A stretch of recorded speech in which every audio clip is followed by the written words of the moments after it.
마음을 다하여 주님께 승복하는 것, 그걸 충성이라고 하는데, 오늘 본문의 9가지 열매 중에 충성이라고 하는 열매가 있어요. 이제까지 우리가 살펴본 것처럼 하나님의 이 성품이 다양한 모습으로 우리에게 알려졌고, 우리가 하나님을 섬기다 보면 하나님의 성품을 닮게 됩니다. 그 일을 성령님이 도우시는데, 성령님이 우리로 하여금 하나님의 성품을 닮아가도록 도우시는데, 그렇게 해서 열매가 맺히게 된다. 결과물이 나온다. 삶의 태도가 변한다. 그래서 성령의 열매다. 이렇게 하는 거예요. 성령님이 우리 안에서 충만하게 역사하시고 진리로 우리를 인도하시게 되면 우리 사람이지만 우리 안에서 하나님의 성품을 보게 되는 거죠. 발견하게 되는 거예요. 그럴 때 사람들은 보통 사람들보다 훌륭하게 보게 되는 거죠. 하나님의 성품이 사람에게 나타났으니까 말이에요. 그래서 우리가 지금 쭉 살펴보고 있는데, 오늘은 충성에 대한 것입니다.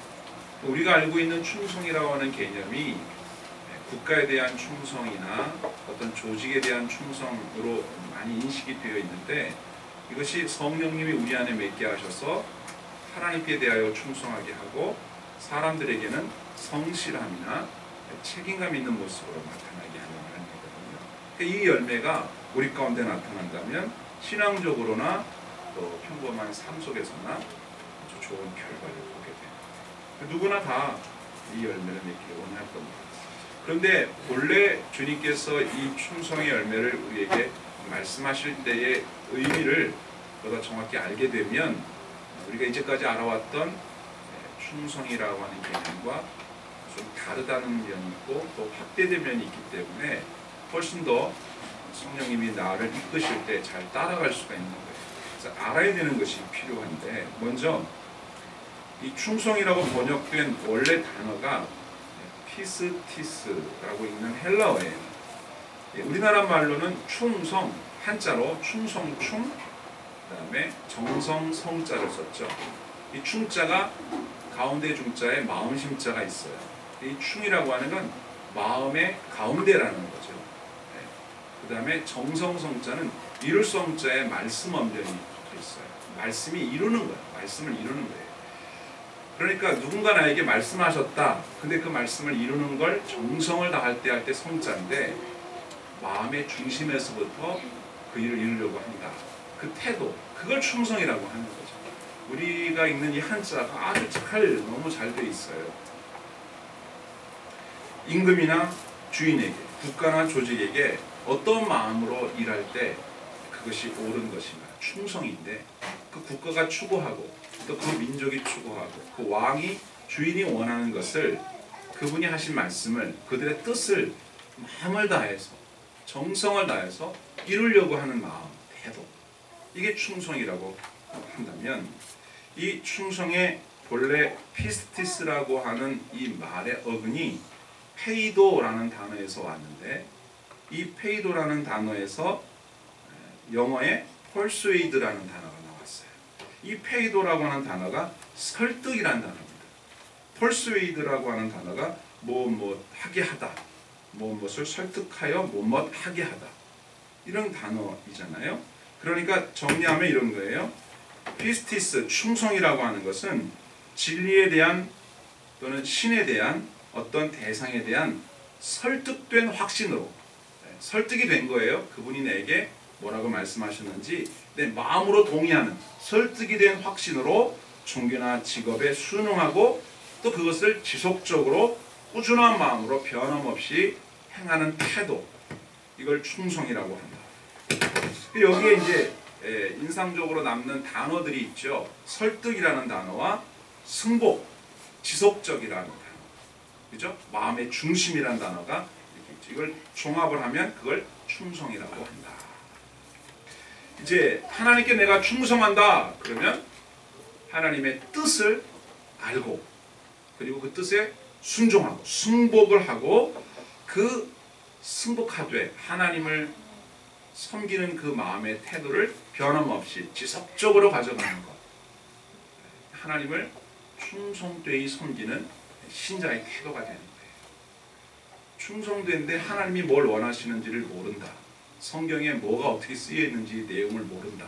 그냥 무조건 그건 충성이 아니에요. 그건 아니고 하나님이 내게 원하시는 바가 뭔지를 잘 알아야 돼요. 그래야 순복을 하고 또 그것을 위해서 내가 이루어드리기 위한 주님의 뜻을 이루어드리기 위한 열심을 내게 되는 거겠죠. 우리가 보통 직장에서 상사들에게 충성한다라는 말을 쓸 때 이런 경우가 있잖아요. 내가 직장을 다녀야 되고 또 상사에게 순종하지 않으면 아무래도 불이익을 당할 수 있기 때문에 시키면 그냥 하기는 하죠. 근데 내 마음을 다하여 그 말을 듣는 건 아니에요. 속으로 그러죠. 아유, 저 사람 때문에 내가 참 이 직장을 좀 그만두고 싶지만 뭐 어쩔 수 없이 내가 다닌다. 뭐 저런 사람이 다 있나. 아유, 진짜. 그런데 뭐 남의 돈 벌기 쉽나? 어디 가나 다 저런 사람 있기 마련인데 참고 다녀야지 뭐. 그런데 갑자기 그분이 나를 불러요. 아, 예, 갑니다. 가서 뭐라 지시하면 네, 알겠습니다. 알겠습니다. 하지만 내 마음은 아니야. 그건 충성이 아닌 거죠. 네. 직원들이 이제 회사를 경영하시는 입장에서는 직원들이 우리 회사를 사랑하고 또 사장인 내 말에 진심으로 동의해주고 또 여기가 내 직장이고 여기가 내 일터다 라고 생각해서 같은 마음을 가지고 열심히 일을 하든 사장님이 뭐 지켜보든 지켜보지 않든 그죠? 내 일이다. 이건 내가 해야 될 일이다 라고 생각해서 꾸준하게 하는 사람이 있다고 합시다. 그럼 사장님 마음에는 그런 직원을 보면 얼마나 기쁘겠어요. 근데 사장님이 안 볼 때는 아, 내가 언제까지 이 회사를 다녀야 될지 진짜 아유, 진짜 때려치든지 말든지 해야지. 맨날 사표 여기다 넣고 다니면서 다른 회사 이력서 써가지고 이렇게 자꾸 보내면서 마음이 떠 있다면 그 사람은 충성된 직원도 아니고 그 사람은 본인의 삶에도 행복이 없는 거예요. 빨리 옮기든가 빨리 옮겨서 마음에 드는 데를 찾든가 아니면 거기에 마음을 두든가 해야 되는데 이제 그렇게 충성되게 직장생활하는 사람이 많지가 않아요. 제가 한번 생각해 봤어요. 우리 이용준 집사님 회사에 직원들이 있는데 그 사람들의 마음의 충성도는 과연 얼마나 될까?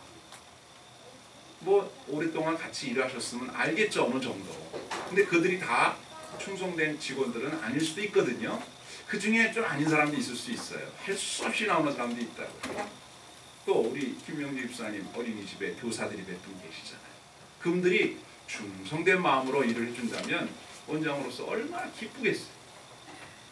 또 이제 직원이신 분들 있잖아요, 여러분들, 그죠? 여러분들은 어떻게 일을 하고 계시는지 그 마음을 우리가 충성된 그 마음을 가지고 일을 한다면 하나님이 기뻐하시고 또 내가 종사하는 그 직업에서도 보람을 느끼게 되는 거죠. 교회도 마찬가지예요. 이 충성된 마음을 주님께서 우리에게 원하시는데 이게 잘 안 되기 때문에 성령님이 역사하셔서 우리로 하여금 그 본래의 충성된 마음을 갖도록 도와주신다 이거죠. 그래서 그걸 성령의 열매다라고 합니다. 가정에서도 자녀들이 부모님께 대한 마음을 우리가 보통 효도한다 이런 마음을 갖잖아요. 이제 효도하는 것도 충성이라는 개념에 붙이면 자녀들이 부모님을 마음을 다하여 존경하는 그런 부모님과 자녀 관계가 있는가 하면 어떤 가정은 자녀가 부모를 어쩔 수 없이 그냥 뭐 말은 듣지만 마음을 다하여 존경하지 않아요. 틈만 나면 떠나고 싶고 안 살 수만 있다면 같이 안 살고 싶은 마음이 있을 수 있잖아요. 근데 그것도 역시 충성의 마음이 아니잖아요.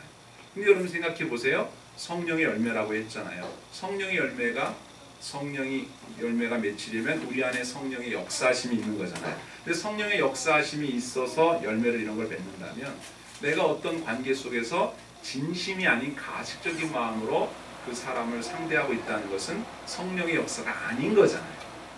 그러니까 그렇게 하면 안 되는 거죠. 그래서 이게 너무 어려워요. 그런데 반드시 맺어야 할 열매라는 거예요. 그래서 나는 충성해도 되고 안 해도 되고 충성은 선택이 아니라 누구나 다 해야만 하는 필수 상황이에요. 성령이 맺게 하는 열매이기 때문에 필수예요. 이게 우리의 기도 제목이 되는 거죠. 고린도전서 4장 1절에 보면 이렇게 되어 있죠. 사람이 마땅히 우리를 그리스도의 일꾼이요 하나님의 비밀을 맡은 자로 여길지어다. 그리고 맡은 자들에게 구할 것은 충성이니라. 기도 제목이 되셔야 합니다. 저와 여러분이 주연에게 충성의 열매 맺게 하여 주옵소서 하고 기도하시기 바랍니다. 맡은 자에게 구할 것은 충성이라고 하잖아요. 이걸 기도해야 될 일이에요. 자, 그러면 열매로서의 충성이 어떤 것인가? 구약시대에 하나님께서 이스라엘 백성들에게 보여주신 모습들이 많은데 그 모습이 바로 충성입니다. 그러니까 정리할게요. 첫 번째로 충성이라고 하는 건 마음 중심으로 설득되어 이해하고 승복된 태도로 지속적으로 섬기는 게 충성이라고 했다면, 또 하나의 충성이라고 하는 것은 하나님의 성품이다. 하나님의 성품이, 그러니까 하나님을 자꾸 만나면 그 사람도 하나님처럼 충성된 사람이 되는 거예요. 그러니까 충성되지 않은 사람은 뭐예요? 하나님하고 안 친한 거예요. 멀어요, 멀어. 성령님이 이런 일을 하시는데, 하나님이 이런 성품을 가지고 계시는데 나는 충성되지 않다. 그럼 그 사람의 신앙은 아주 이제 초보거나 멀어요, 멀어. 자, 한번 보십시다. 신명기 7장 9절에 그런즉 너는 알라 오직 내 하나님 여호와는 하나님이시요 신실하신 하나님이시라. 신실하신, 히브리어로 아만이라고 읽어요. 영어로 faithful, 충실한. 하나님은 어떤 분이다? 충실한, faithful한 분이다. 아만. 여러분, 아만 뭐 생각나죠? 아만에서 온 말이 아멘입니다. 진실로 아멘 아멘 그러잖아요. 그러니까 하나님이 어떤 분이에요? 믿을 만한 분이에요. 그분은 충성이세요. 충성. 또 시편 100편 5절에 여호와는 선하시니, 제가 써놨죠. 여기서 선은 9가지 열매 중에 양선의 열매, 히브리어로 토브라고 합니다. 그의 인자하심이 영원하고, 이 인자하심이 헤세드, 많이 들어보셨죠? 자비하시다. 언약에 기초한 사랑, 긍휼, mercy. 자비, 이 9가지 열매 중에 자비가 있잖아요. 그 다음에 또 그의 성실하심이 대대 이르리로다. 성실하심이 바로 여기서는 에무나라고 읽어요. 이 에무나도 아만, 아멘에서 온 말이에요. 진실이란 뜻이죠. 성실함, truth. 하나님이 어떤 분이냐? 진실하신 분이고 믿을 만한 분이고 충성 그 자체이시다. 고린도전서 1장 9절 너희를 불러 그의 아들 예수 그리스도 우리 주와 더불어 교제하게 하시는 하나님은 어떤 분이다? 미쁘시도다. 여기서 미쁘시도다가 오늘 본문에 나오는 충성을 번역한 피스토스입니다. 미쁘시다는 말은 충성, 피스토스, 페이스, 풀, 그 말입니다. 미쁘다는 말 우리 잘 안 쓰잖아요. 우리 성경에만 있는 단어 같아요. 요한일서 1장 9절 만일 우리가 우리 죄를 자백하면 그는 미쁘시고, 똑같은 단어죠. 의로우사 우리 죄를 사하시며 우리를 모든 불의에서 깨끗하게 하실 것이요. 하나님이 우리를 용서하겠다고 하시면 용서하신다고요. 그분은 한마디로 한 입으로 두말하는 분이 아니에요. 믿을 만한 분이에요. 그러니까 용서 빌면 돼. 그럼 용서해 주신다고. 이 말은 진실이다. 그럴 때 이제 피스토스를 썼어요. 그러니 하나님은 충성이시다. 하나님은 충성이시니 우리가 당연히 그 열매를 맺어야 되겠죠. 만약 우리가 충성된 하나님의 일꾼, 사자가 되고 종이 된다면 하나님이 우리를 얼마나 기뻐하실까. 잠언 25장 13절에 충성된 사자는 그를 보낸 이에게 마치 추수하는 날의 얼음 냉수 같아서 능히 그 주인의 마음을 시원하게 하느니라. 그러니까 하나님이 보실 때 충성된 사람을 보면 너무 좋은 거예요. 추수하는 날, 여러분 이 중동지방 추수하는 날 얼마나 덥겠습니까? 그냥 있어도 더운데 이 막 밀을 베고 이렇게 막 더울 때 이 나라에는 얼음이 귀하잖아요. 그렇죠? 얼음 냉수, 우리 옛날 어릴 때 얼음 냉차, 그런 얼음 냉차 뭘 넣었는지 먹으면 또 먹고 싶어, 또 먹고 싶어. 이게 갈증이 더 나게 해소가 되는 게 아니라 시원한 얼음 냉수같이 경우에 너무 필요하고 절실했을 때 마음을 시원하게 해드리는 사람이 충성된 사람. 하나님이 충성이라는 열매를 얼마나 좋아하실지 생각해 봐야죠. 사람도 그래요. 어떤 사람이 좋아요? 믿을 만한 사람이 좋아요. 능력도 있고 나름대로 많이 배우고 그래서 유용한 사람이긴 한데 그 사람을 믿을 수가 없다면 어떡하겠어요? 똑똑할수록 사기는 더 잘 치니까. 차라리 우리는 좀 부족해도 신뢰할 수 있는 신용 있는 사람을 좋아해요. 하나님도 그렇거든요. 부디 저와 여러분이 성령의 열매, 충성의 열매를 맺어서 주님을 시원하게 해드리는 충성된 주님의 일꾼들 되시기를 주의 이름으로 축원합니다. 아멘. 자, 세 번째로 충성이 뭐냐? 이건 주님의 제자라면, 우리가 다 제자잖아요. 필수적으로 갖춰야 할 덕목이에요. 이건 선택이 아니에요. 누가복음 5장에 보면 예수님이 베드로를 제자로 부르시는 장면이 나오거든요. 이 본문을 다시 한번 읽어보니까 이제 이해가 또 돼요. 누가복음 5장 1절 무리가 몰려와서 하나님의 말씀을 들을새 예수는 게네사렛 호숫가에 서서 호숫가에 배 두 척이 있는 것을 보시니 어부들은 배에서 나와서 그물을 씻는지라. 예수께서 한 배에 오르시니 그 배는 시몬의 배라. 육지에서 조금 떼기를 청하시고 배에 앉으사 배에서 무리를 가르치시더니 말씀을 마치시고 시몬에게 이르시되 깊은 데로 가서 그물을 내려 고기를 잡으라. 시몬이 대답하여 이르되 선생님 우리들이 밤이 새도록 수고하였으되 잡은 것이 없지만은 말씀에 의지하여 내가 그물을 내리리이다 하고 그렇게 하니 고기를 잡은 것이 심히 많아 그물이 찢어지는지라. 이에 다른 배에 있는 동무들에게 손짓하여 와서 도와달라 하니 그들이 와서 두 배의 채움에 잠기게 되었더라. 시몬 베드로가 이를 보고 예수의 무릎 아래 엎드려 이르되 주여 나를 떠나소서 나는 죄인이로소이다 하니 이는 자기 및 자기와 함께 있는 모든 사람이 고기 잡힌 것으로 말미암아 놀라고 세베대 아들로서 시몬의 동업자인 야고보와 요한도 놀랐습니다.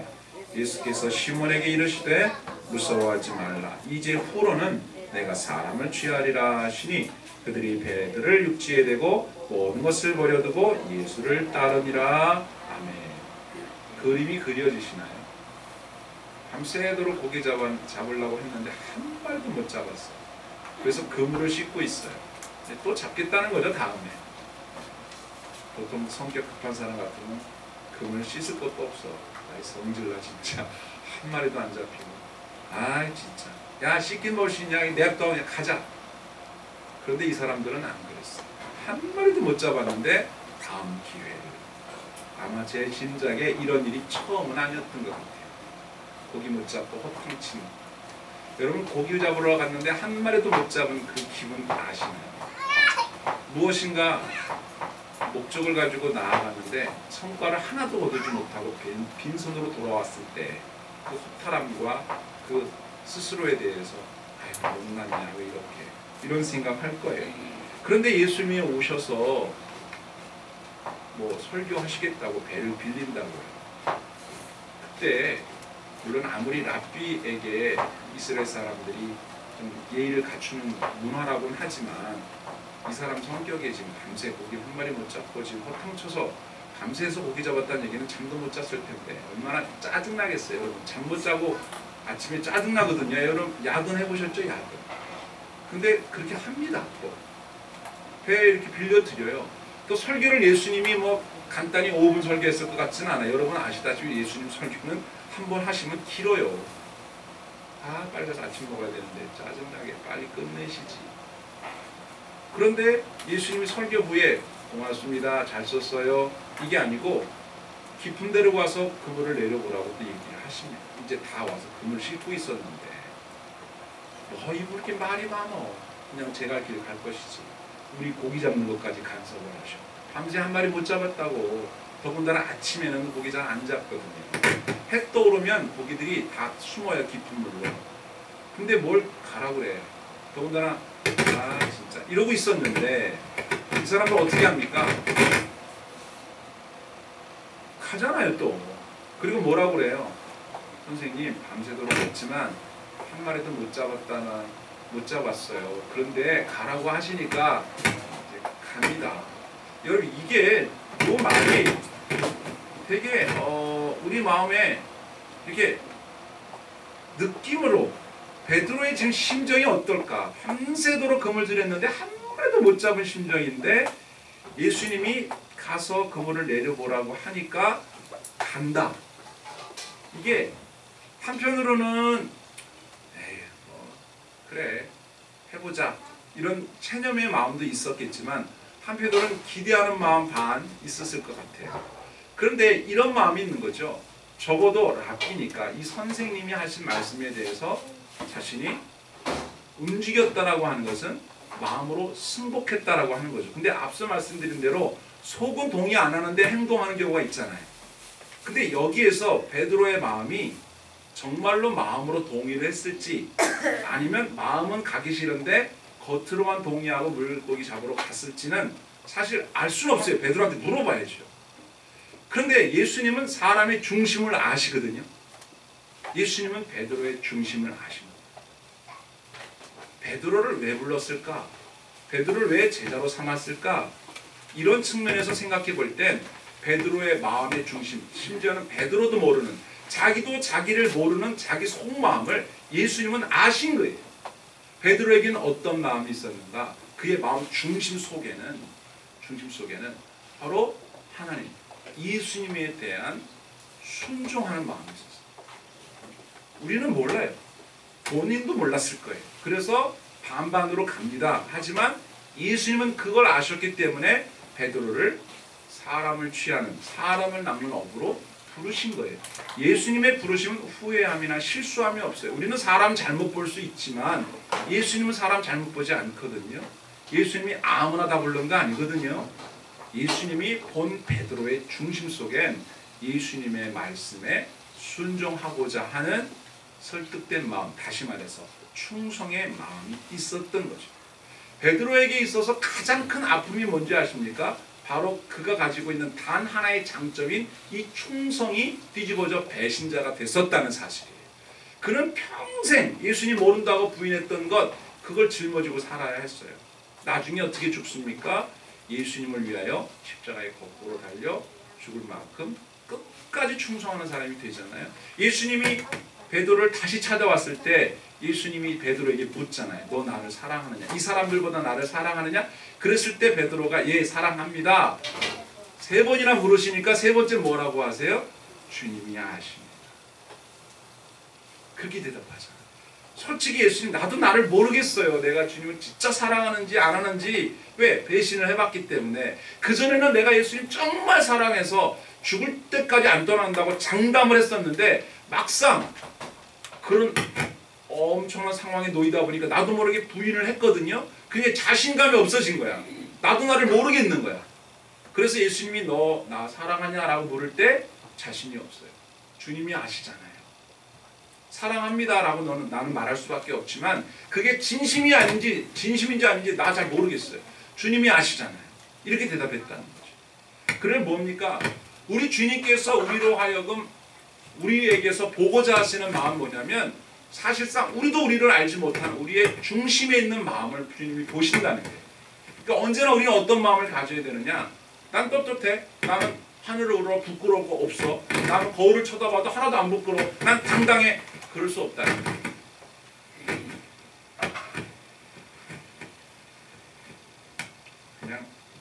그냥 이해하고 넘어가죠. 좀 불편하시지만. 그래서 저는 이런 생각을 한 거예요. 아, 나만 아니면 돼. 이런 게 중요한 게 아니구나. 다른 사람이 나를 볼 때 어떻게 보느냐, 그것도 사실 중요한 게 아니구나. 나만 떳떳하게 되는 게 아니구나. 아, 나도 모르는 내 중심을 보시는 하나님 앞에 언제나 겸손할 수밖에 없겠구나. 그러니까 주님 앞에서 내 마음 변치 않고 꾸준히 주님의 뒤를 따를 수 있는 진정한 충성의 열매 맺도록 도와주십시오. 이렇게 기도하는 거예요. 여러분은 여러분 자신을 잘 안다고 생각하잖아요. 그런데 여러분 자신보다 다른 사람이 여러분에 대해서 더 잘할 수도 있어요, 사실은. 그런데 그분들은 본 것만 갖고 얘기하잖아요. 나도 못 본 걸 그분이 봤겠지만, 그분도 못 보고 나도 못 본 걸 누가? 하나님이 아셔요. 그래서 하나님을 깊이 만난 사람은 겸손해지면서 하나님께 대한, 사람에 대한 이 충성하는 마음, 신실한 마음, 성실한 마음이 귀한 가치로 자리를 잡니다. 저와 여러분이 그런 사람이 되어야 한다는 뜻이죠. 여전히 열심히 하는 사람, 같은 일을 반복했는데, 똑같은 일을 반복했는데 성과가 별로 안 났는데도 해야 되는 일이니까 또 하는 사람, 그건 뭘까? 미련한 걸까요? 아니라는 거예요. 아니라는 거예요. 여러분, 우리가 흔히 말하는 달인이, 어떤 사람이 달인이 됩니까? 단순한 일인데 그 일을 반복해서 계속 하다 그 일이 손에 익숙해져 버린 사람 아닙니까? 마음도 그래요. 같은 일을 계속 반복해 왔잖아요. 근데 그걸 지겨워하지 않는 거예요. 가정에서 여러분 가정살림하는 일, 똑같은 일을 벌써 수십 년 반복하고 있지요. 그걸 늘 새로운 마음으로 하는 거예요. 그게 충성이에요. 직장생활 할 때도 여러분, 신입사원은 안 그러겠지만 몇 년만 다녀도 업무가 확 파악이 되잖아요. 똑같은 업무를 계속 반복하는 거예요. 근데 그걸 지겨워하지 않는 거죠. 할 때마다 새로운 마음으로 하는 거예요. 그런 사람을 우리가 세상적으로는 성실하다, 저 사람 참 성실하다, 꾸준하다, 참 저 열심히 하는 사람이야. 뭔가 새로운 거 없나? 내가 똑같은 걸 반복하는 게 너무 지겨워. 자꾸 머리를 굴리고 또 자꾸 꾀를 내고 빗나가려고 하고, 그런 사람을 우리는 아유 저 꾀돌이라고 그러지 성실하다고 안 하거든요. 베드로 같은 사람은 그런 사람이에요. 여러분, 고기 잡는 일이 험한 일인 거 저 알거든요. 그런데 똑같은 일을 반복하는 거예요. 기다리는 거예요. 보통 독한 마음 아니면 못하는 거예요. 그런 마음을 주님이 아셨다는 거예요. 제자는 어떤 사람이냐? 같은 일을 반복하면서도 그것이 주님의 일이라는 확신이 있기 때문에 계속 하는 거예요. 성과가 나든지 안 나든지 주님이 기뻐하실 일이니까. 이렇게 바꾸고 저렇게 바꾸고 자꾸 바꾸는 게 아니에요. 그냥 꾸준히 가는 거예요. 그냥 하나님이 아신다. 베드로는 그런 마음을 가지고 있었기 때문에 예수님의 충성된 수제자가 될 수 있었다. 사실은 고기 잡는 기술이야 베드로가 뛰어나겠지만, 하나님 아버지께서 사람을 어떻게 취하는지는 베드로보다 하나님이 더 잘하시고 예수님이 더 잘하시잖아요. 여러분, 직장생활할 때 그 일에 대한 업무는 여러분이 잘하는 것 같지만, 만약에 여러분 직장 예수님이 나타나셔서 뭐라고 훈수하시면 뭐라고 하시겠어요? 우리 자매들 주사 놓고 뭐 하는 거 있잖아요. 그 교육받고 전문 지식이 있어야 하는 거거든요. 아무나 손대면 큰일 나거든요. 근데 예수님이 오셔가지고 그렇게 하지 말고 이렇게 해라 그러면 가만 계세요. 제가 간호사입니다. 어차피 나서고 그러세요. 예수님 앉아 계세요. 그럴 수 없는 거예요. 우리가 하는 그 어떤 일보다도 더 뛰어난 능력을 가지고, 더 뛰어난 지식을 가지고 우리에게 다가오시는 분이 예수님이시라는 거죠. 우리가 그분의 제자라면 그분께 물어봐야 돼요.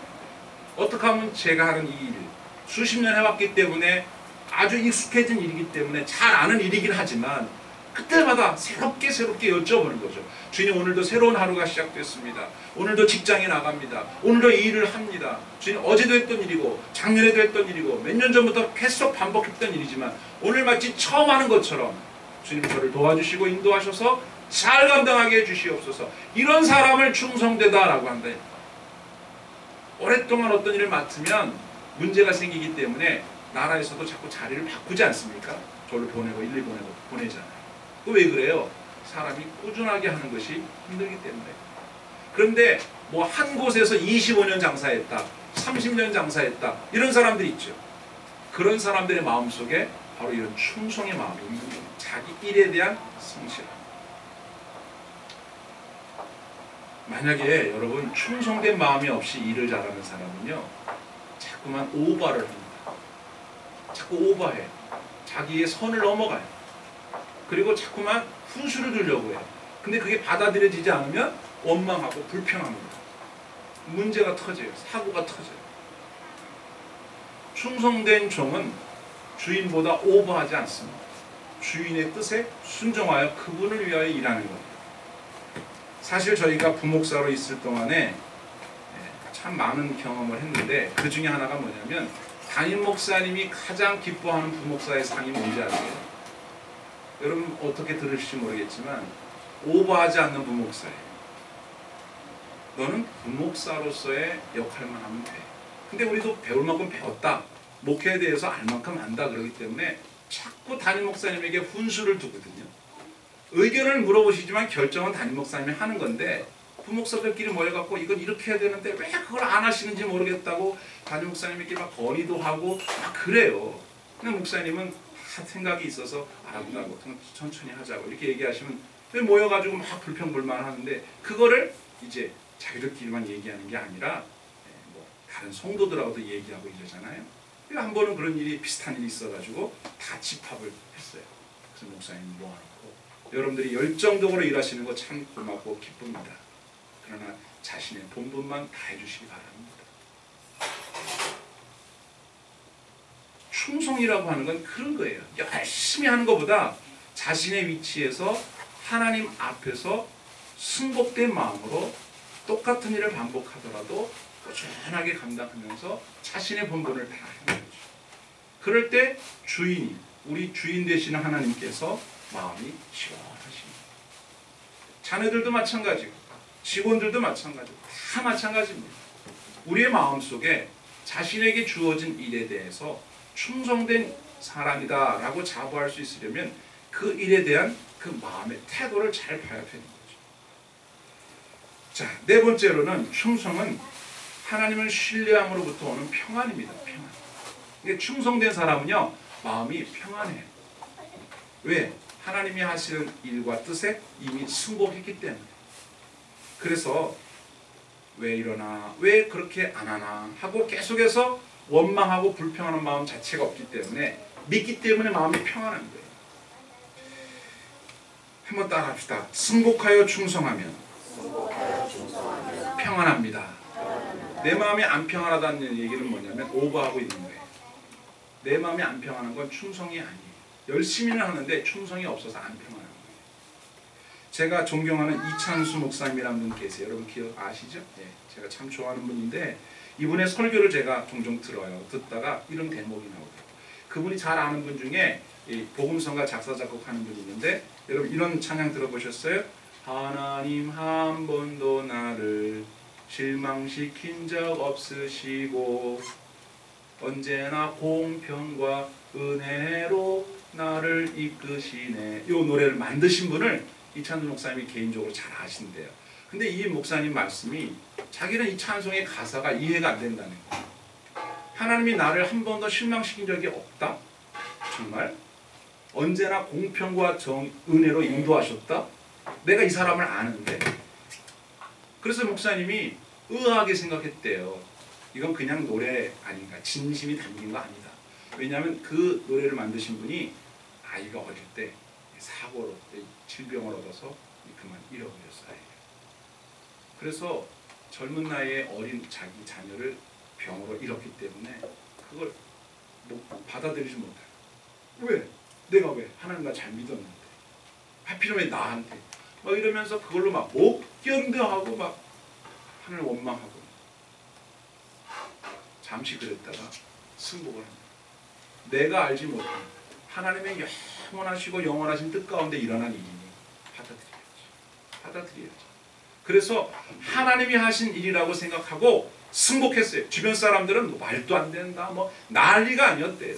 그러면서도 뭐 하나님 믿냐, 그러고 교회를 다니냐, 나는 아니다, 이런 난리가 났는데 이 사람들은 승복을 했어. 그 다음에 평안이 찾아왔어. 이 노래를 만나. 하나님이 자신에게 실망을 주지 않으시는 분이라고 믿은 거죠. 신뢰하기 때문에 이게 충성이다. 그분에 대해서 의심하지 않는 거예요. 전능하신 나는 남의 일이면 쉽게 말할 수 있지만 자기 일은 쉽게 말할 수 없다. 하나님이 하신 일 승복했어요. 그리고 나는 여전히 주님을 섬기겠다. 이 노래를 만들 수 있었다. 아, 대단하다. 근데 저는 이 이야기를 들으면서 충성하는 사람의 마음은 평안하겠구나. 몸은 힘들어도 마음이 평안하겠구나. 그러면서 누가 생각났을까요? 욥이 생각났어요. 욥이 딱 그런 거예요. 그래서 여러분 욥기 1장 20절에 욥이 일어나 겉옷을 찢고 머리털을 밀고 땅에 엎드려 예배하며 이르되 내가 모태에서 알몸으로 나와 싸운즉 또한 알몸이 그리로 돌아가올지라 주시니도 여호와시요 거두시니도 여호와시오니 여호와 이름이 찬송을 받으실지니이다 하고 이 모든 일에 욥이 범죄하지 아니하고 하나님을 향하여 원망하지 아니하니라. 아멘. 욥이 처음에 막 미치는 거죠. 옷을 찢고 머리를 막 죄를 알리고 막 이럴 수는 없습니다 하고 막 절규하지 않았겠어요? 그러다가 가만히 생각해보니 주신 분도 하나님이신데 가져가는 것도 하나님이시지 내가 하나님 어찌 원망할까? 하나님 나를 생각하시는 분인데 뜻이 있겠지. 순복을 하는 페이도, 아까 피스티스의 원어가 페이도, 설득당한다. 하나님이 그럴 만하신 일을 하셨다. 그리고 마음에 평안이 찾아. 그게 충성이에요. 하나님께서 욥에게 이런 모습을 보신 후에 얼마나 기뻐하셨나. 그에게 은혜로 또 회복시켜 주시는 것을 우리가 성경을 읽어서 알지 않습니까? 이건 사람이 어떻게 하겠어요? 성령님이 우리 안에서 맺어가신 열매라는 거예요. 사람에게도 충성한다면 어떤 거겠어요? 실망하지 않는 거예요. 그 사람 의심 안 하는 거예요. 끝까지 믿는 거예요. 그 사람이 그럴 수가 있어. 내가 사람 그렇게 안 봤는데. 그게 아니에요. 충성한다. 어떤 사람에게 충성한다. 그 말은 뭡니까? 그 사람이 무슨 말을 하든 무슨 행동을 하든 다 그럴 만한 이유가 있었을 거야. 나는 그 사람을 믿어. 끝까지 믿어. 하고 그 사람 곁을 지킵니다. 그게 충성 아닙니까? 그게 형제 간에 나타나고 또 친구 간에 나타나고 그게 우정이고 우애 아닙니까? 그게 남녀 간에 나타나면 사랑이고 부모 자식 간에 나타나면 그게 진정한 부모 자식의 관계 아니겠어요? 오늘날은 어떻습니까? 의심의 눈초리로 봐야 돼요. 믿을 만한 사람이 없고 심지어는 나도 나를 못 믿겠는데 내가 누구를 믿고 그냥 항상 의심을 갖는 거예요. 그래서 우리 마음이 평안이 없어요. 우리가 진정으로 평안을 얻으려면 주님이 주시는 이 충성의 열매를 맺을 때 그리고 뒷일은 주님께 맡기고 나는 내 갈 길을 묵묵히 걸어가면 주님께서 합력하여 선을 이루심으로 하나님의 뜻을 이루실 것이고 또 우리가 실수해서 잘못해 놓은 일이라 할지라도 베드로처럼 자기를 잘 몰라서 그렇게 실수해 놓았더라도 다시 찾아오셔서 신실하신 주님의 손으로 붙잡아 주시고 다시 기회를 주시는 그런 은혜를 입게 된다는 것이죠. 이제 마지막으로 충성의 열매란 무엇일까? 오래 두어도 변하지 않는 거예요. 꾸준하게 변치 않는 마음으로 가는 게 충성입니다. 새로운 마음으로 보게 되는데요. 마태복음 25장에 보니까 우리가 잘 아는 그 달란트 비유가 있지 않습니까? 이 달란트 비유에서 주인이 종들에게 5, 2, 1 달란트를 주고 먼 길을 떠났다가 돌아오잖아요. 그런데 돌아왔을 때가 얼마 동안이나 있었을까? 그건 참 생각을 안 했었어요. 돌아와서 결산했다. 그래서 뭐 칭찬하고 이것밖에 생각이 안 나는데 성경에 보니까 14절에 어떤 사람이 타국에 갈 때 종들을 불러 자기 소유를 맡겼습니다. 각각 재능대로 한 사람에게 금5, 한 사람에게 2달란트, 한 사람에게 1달란트를 주고 떠났습니다. 5달란트 받은 자는 잘 보세요. 바로 가서 그것으로 장사를 했고 또 5달란트를 남겼습니다. 2달란트를 받은 자는 그와 같이 하여 2달란트를 남겼습니다. 1달란트 받은 자는 가서 땅을 파고 그 주인의 돈을 감추었어요. 저는 이게 잠깐 동안인 줄 알았어요. 잠깐 동안. 뭐 금방 오실 테니까. 그런데 보세요. 19절에 오랜 후에. 그러니까 이 5달란트 받았던 사람도 장사를 한 게 오랫동안 한 거죠. 1달란트 받아서 땅이 묻은 사람도 오랫동안 한 거예요. 5달란트 받은 사람은 오랫동안 장사하면서 5달란트를 남길 만큼 부지런히 했던 일을 했고 1달란트 받은 사람은 아무것도 안 하고 묻어만 놓은 거예요. 얼마 동안? 오랜 시간 동안. 이게 중요해요. 오랫동안 일하는 것도 힘들지만 오랫동안 안 하는 것도 힘들어. 사실은. 불안한 마음이 들 거 아니에요. 뭐라도 해야 될 거 아니야 이거? 다시 판에서 뭐라도 해야 되는 거 아닐까? 왜 주인은 왜 안 오시지? 왜 이렇게 오랫동안 안 오시는 거지? 생각을 할 만도 한데 딱 묻어놓고 오랫동안 아무것도 않고 있었어요. 여러분 잘 아시는 대로 어떻게 됐나요? 오랜 후에 주인이 와서 결산을 했죠. 5달란트 받은 사람이 5을 남기고 둘은 2를 남겼어요. 하나를 남겼어야 했는데 아무것도 하질 않았기 때문에 남기질 않았어요. 바로 이겁니다. 그래서 남긴 종들한테는 착하고 충성되다라고 말했고, 가만히 있었던 종에게는 악하고 게으다라고 말했어요. 착한 것과 반대되는 게 악한 것이고요, 충성의 반대가 게으름이에요. 이 게으름이라고 하는 게 뭐냐? 아무것도 안 하는 겁니다. 그런데 왜 아무것도 안 했는가가 중요하죠. 여러분 잘 아시는 대로 이 사람이 뭐라고 말하고 아무것도 안 했는지를 보세요. 24절에 이게 중요한 겁니다. 1달란트 받았던 자가 와서 이르되 주여 당신은 굳은 사람이라. 주인에 대하여 이 사람은 신뢰하지 않았어요. 믿지 않았어요. 그분의 뜻에 설득당하지 않았어요. 이게 충성이 아니라는 거죠. 굳은 사람이라 심지 않은 데서 거두고 해치지 않은 데서 모으는 줄 내가 알았으므로 두려워하여 나가서 당신의 달란트를 땅에 감추어 두었나이다. 보소서 당신의 것을 가지셨나이다. 그러니까 이 사람이 일하지 않은 이유가 뭐예요? 주인을 못 믿은 거예요. 만약에 이거를 내가 장사해서 남기지 못하면 어떡할까? 그래도 주인은 내가 열심히 했다는 걸 인정해 줄 거야 라고 생각하지 않은 거예요. 5달란트, 2달란트 받은 사람은 자신감이 넘쳐서 일을 한 게 아니라 주인이 맡겼으니까 우리는 어찌됐든지 간에 내 갈 길을 간다. 열심히 하다 보니까 남은 거예요. 그래서 주인이 착하구나. 뭐가 착하다는 거예요? 시킨 대로 했으니까. 충성되구나. 5을 남겨서가 아니라 그렇게 했다는 거죠. 이게 중요한 거예요. 우리는 결실과 열매, 성과를 많이 보는데 그게 문제가 아니에요. 태도입니다. 태도. 잘 보세요. 이 비유의 내용은 태도를 말하는 거예요. 잘했냐 못했냐 이게 문제가 아니라 열심히 해야 되겠구나. 시킨 일이니까 해야 되겠구나. 주인을 기쁘시게 해야 되겠구나. 어떻게라도 해보자. 시켰으니까 해보자. 뒷일은 주님이 책임진다. 해보자. 할 수 있다. 이 마음을 말하는 건데 1달란트 받은 사람은 충성심이 없어요. 결과에 대해서 두려운 거예요. 안 하는 거예요. 묻어두는 거예요. 그걸 책망하신 거다 이 말이에요. 언제? 이게 달란트 비유가 천국 비유 아닙니까? 주님 다시 오실 때까지. 여러분 무엇인가 주님을 위해서 시작하신 일이 있으면은 결과가 나든 안 나든 그냥 하는 거예요. 중간에 그만두면 안 돼요.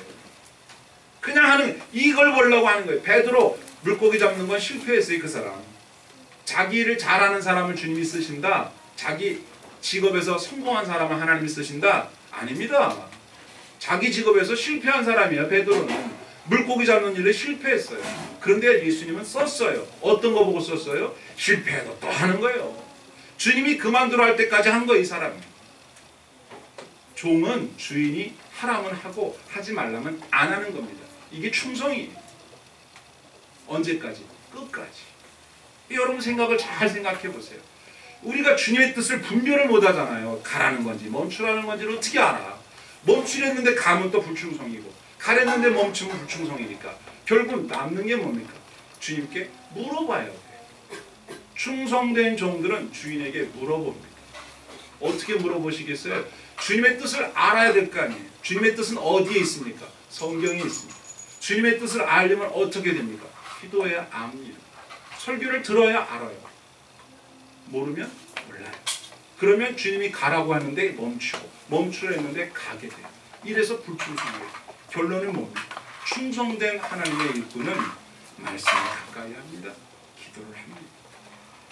기도를 안 하면 내가 원치 않는 불충성한 사람이 되고 말아요. 주님의 뜻을 모르고 오버하는 사람이 되고 말아요. 말씀을 모르면 내 멋대로 하게 돼요. 그러면 불충성한 사람이 되고 말아서 이 열매를 맺을 수가 없게 되는 거예요. 그러니까 의도치 않게 불충성한 사람이 되는 거죠. 우직하게 섬기는 모습 놓치지 마십시오. 그런데 이 일을 계속해야 할지 멈춰야 할지를 물어보셔야 됩니다. 그냥 가만히 계시면 안 됩니다. 본래 사도 바울은 자격이 없는 사람이었었어요. 아시죠?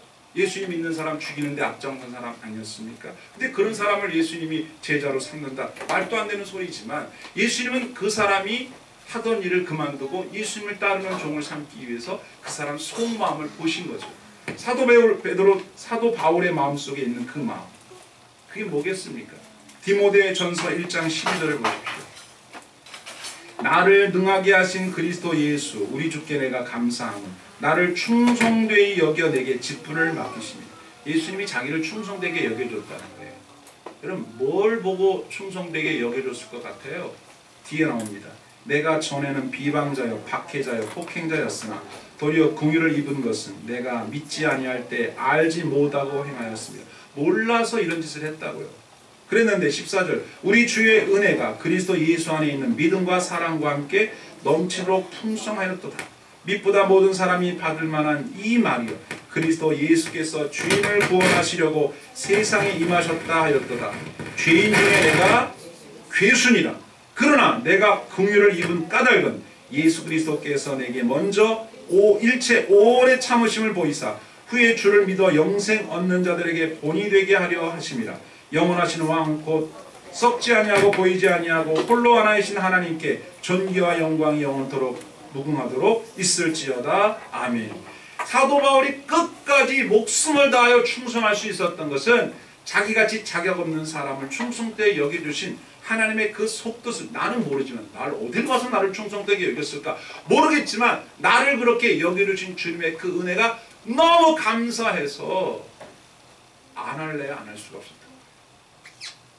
5달란트 2달란트 받은 사람 왜 그렇게 열심히 했을까요? 주인의 은혜에 감격한 마음이 있는 거예요. 1달란트는 주인을 싫어해. 좋아하지 않아. 여러분 충성은 어디서 와요? 주인님에게 승복하고 그분을 신뢰할 때 오는 거예요. 여러분들이 주님을 정말로 사랑한다면 누가 보든 보지 않든 열심히 할 거예요. 그게 충성이거든요. 자기 자신을 위해서가 아니라 주님을 위해서 일하는 구원의 감격을 가지고 일하는 사람이 될 때 진짜 충성이 되는 겁니다. 안타까운 얘기지만 교회를 섬기는 사람들이 처음에는 열심히 하다가 중간에 새끼로 빠지는 사람 저는 너무너무 많이 봤고요.